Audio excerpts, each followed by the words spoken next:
పెట్టుకొని ఇది type of ఇదంతా చూస్తున్నావు కదా, ఇది బాధగా ఉందా? లేదు లేదు, ఎంత కష్టంగానే ఇష్టం మీద వచ్చాను అనమాట. ఇష్టం మీద వచ్చావు, వెరీ గుడ్. అంటే రావాలని సంకల్పంతో వచ్చాను అనమాట. అలాగే ఫ్రెండ్స్ సపోర్ట్ తీసుకొని ఇద్దరిని ఎక్స్పర్ట్స్ పెట్టుకొని వచ్చాను అనమాట. ఇప్పుడు ఈ ఇంటర్వ్యూ నువ్వు ఇవ్వటం వల్ల, నేను చేయటం వల్ల నీకు వచ్చే లాభం ఏంటి? ఇంటర్వ్యూ నాకు ఏదో లాభం వస్తుంది, ఏదో ప్రతిఫలం దొక్కుతుందని కాదు. అంటే నన్ను చూసి మరొక 10 మంది ఇన్స్పిరేషన్ అవుతారని అది నా ఆ నమ్మకం. పాయింట్ కోసం నేను ఈ ప్రశ్న అడిగా. ఓకే, నిన్ను చూసి 10 మంది ఇన్స్పిరేషన్గా ఉండాలి.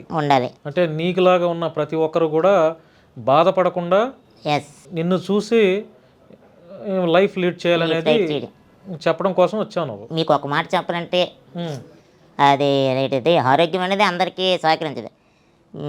అందులో చెప్పాలంటే నాకైతే అసలు సహకరించదు. మంత్లీకి ఇంచుమించు 10K దాకా మెడిసిన్ వాడుతూ ఉంటాను. మెడిసిన్ వాడుతూ బై బర్త్ పుట్టుకతోనే నేను మెడిసిన్ మీదే బతుకుతాను. నాది ఒకటే రూల్ అనమాట, బాగున్నప్పుడు లైఫ్ లీడ్ చేయడం, బాగాలేనప్పుడు బ్లడ్ పరిమితం అవ్వడం, అంతే. అదే నా ఫార్ములా. మొన్న రీసెంట్గా ఎన్టీఆర్ జిల్లాలో ఒకటి జరిగింది. భార్య వేరే వాడితో వెళ్ళిపోయిందంట. భర్త 2 పిల్లలు, ఒక పాపకి 4 ఏళ్ళు, ఒక బాబుకి 5 ఏళ్ళు. భార్య వెళ్ళిపోయిందని చెప్పి భర్త 2 పిల్లలను చంపేసేసి అతను కూడా సూసైడ్ చేసుకున్నాడు.